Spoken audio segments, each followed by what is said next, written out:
Hello নমস্কার, welcome to it's by Madhulika, easy and tasty recipes by Madhulika. আমার রান্নাঘরে আপনাদের সকলকে স্বাগত। আজকে আমি বানাচ্ছি দই বেগুন। রান্নাটা প্রথমবার খেয়েছিলাম একটা বাঙালি রেস্টুরেন্টে, খেয়ে এত ভালো লেগেছিল যে এটা আমি মাঝে মাঝেই বানাই।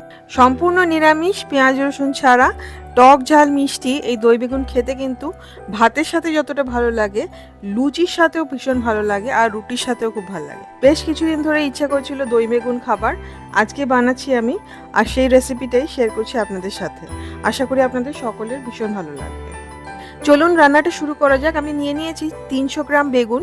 আমি এখানে ছোট ছোট বেগুন নিয়েছি, 2 টুকরো করে কেটে নিচ্ছি। যদি একটু বড় হয় তাহলে 4 টুকরো বা 6 টুকরো আপনাদের ইচ্ছা মতো কেটে নিতে পারেন। কোয়ার্টার চা চামচ নুন আর কোয়ার্টার চা চামচ হলুদ দিয়ে ভালো করে বেগুনটাকে মেখে নেব, নিয়ে ম্যারিনেট করে রেখে দেবো অ্যাটলিস্ট 15 মিনিট, যাতে বেগুনে নুনটা ঢুকে যায়। একটা ছোট টমেটো কুচিয়ে কেটে নিতে হবে। আমার কাছে ছোট টমেটো ছিল না, সেই জন্য আমি একটা বড় টমেটোর অর্ধেকটা কুচিয়ে কেটে নিলাম। ঠিক এইভাবে ফাইন করে যত কাটবেন তত ভালো। দই বেগুন, টক দই লাগছে 1 কাপ। কোয়ার্টার চা চামচ ময়দা দিয়ে দইটাকে ফেটিয়ে নিতে হবে, যাতে একদম লাম্পস না থাকে। যত ভালো করে ফেটাবেন ততই ভালো।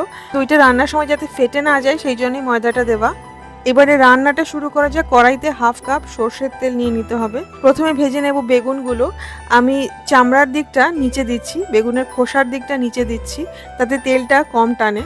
এক পিঠ হয়ে গেলে উল্টে দিয়ে আরেক পিঠ একদম গোল্ডেন ব্রাউন সোনালি করে ভেজে নিতে হবে। হাই ফ্লেমে ভাজবেন, কম ফ্লেমে ভাজলে মানে আঁচ কমিয়ে ভাজলে কিন্তু বেগুনটা তেল টেনে নেবে অনেকটা। আমি সবসময় যার জন্য বেগুনটা হাই ফ্লেমে ভাজি, তাতে সিদ্ধও হয়ে যায় আর তেলটাও অনেক কম টানে।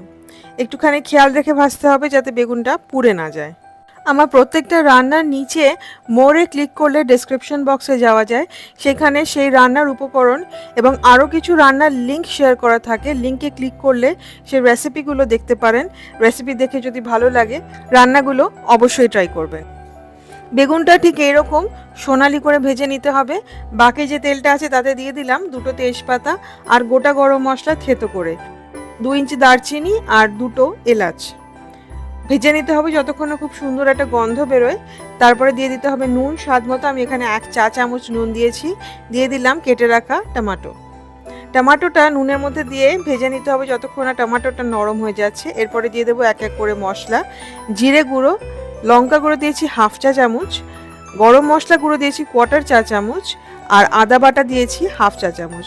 খুব ভালো করে মিশিয়ে কম ফ্লেমে ভেজে নিতে হবে যতক্ষণ না মশলাগুলো পুরো ভাজা ভাজা হয়ে খুব সুন্দর একটা গন্ধ বেরোয় আর টমেটোটা একদম নরম হয়ে মিশে যায়। গরম মশলাটা কিন্তু বাড়িতে বানানো, যদি কেনা গরম মশলা দেন তাহলে কিন্তু 1/2 চা চামচ দেবেন। মশলাটা যখন খুব ভালো করে কষা হয়ে গেছে দিয়ে দেবো ফেটিয়ে রাখা টক দইটা। গ্যাস কিন্তু আমি এখন বন্ধ করে দিয়েছি। টক দইটা খুব ভালো করে মশলার সাথে মিশিয়ে নিয়ে তারপরে ফ্লেমটা অন করব, যাতে দইটা ফেটে না যায়। যদিও ময়দা দেওয়া আছে, দইটা না ফাটার চান্সই বেশি, কিন্তু তাও রিস্ক না নেওয়াই ভালো। খুব ভালো করে মিশিয়ে এইবারে মশলাটা কষাতে হবে যতক্ষণ না খুব সুন্দর একটা গন্ধ বেরোয়। দেখুন দই দিয়ে মশলাটা পুরো কষানো হয়ে গেছে। এইবারে আরেকবার ভালো করে নেড়ে মিশিয়ে নিতে হবে।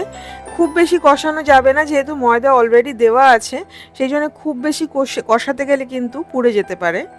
এইবারে দিয়ে দেব জল, 1/2 কাপ জল। দইয়ের বাটিটা ধুয়ে জলটা দিয়ে দিলাম। ভালো করে জলটা মিশিয়ে নেব মশলার সাথে।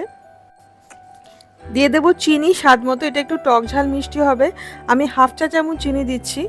দইটা খুব বেশি টক হলে আর একটু বেশি চিনি দিতে হবে। চিনিটা ভালো করে মিশিয়ে নিতে হবে। চিনিটা আগে থেকেই দিয়ে দিচ্ছি কারণ বেগুনটা যেহেতু নরম, বেগুন সিদ্ধ হওয়ার পরে চিনি দিয়ে মেশাতে গেলে কিন্তু বেগুনটা ভেঙে যেতে পারে। এইবারে দিয়ে দেব বেগুনটা, ভেজে রাখা বেগুন। বেগুন কিন্তু অলরেডি 70% মতো সিদ্ধ হয়ে আছে। এইবারে ঢেকে 5 থেকে 6 মিনিট একদম কম আঁচে রান্না করতে হবে, বা ততক্ষণ রান্না করতে হবে যতক্ষণ না বেগুনটা পুরো সিদ্ধ হয়ে যায়। বেগুন একদম সিদ্ধ হয়ে গেছে, খুব সুন্দর একটা গন্ধও বেরোচ্ছে। এরপরে আমি দেব ঘি। আচ্ছা, ঘিটা কিন্তু আপনারা দিতেও পারেন, নাও দিতে পারেন। এটা এমনিই খেতে খুব ভালো লাগে, তবে ঘি দিলে একটা খুব সুন্দর গন্ধ বেরোয়। 1 চা চামচ ঘি দিয়ে দিলাম আমি। দিয়ে দেবো কাঁচা লঙ্কা 3টে থেকে 4টে। এই সময় খুব বেশি নাড়াচাড়া কিন্তু করা যাবে না, তাহলে কিন্তু বেগুনটা ভেঙে যেতে পারে। ঢেকে এটা 15 মিনিট স্ট্যান্ডিং টাইম দিয়ে সার্ভ করতে পারেন। দই বেগুন কিন্তু একদম রেডি।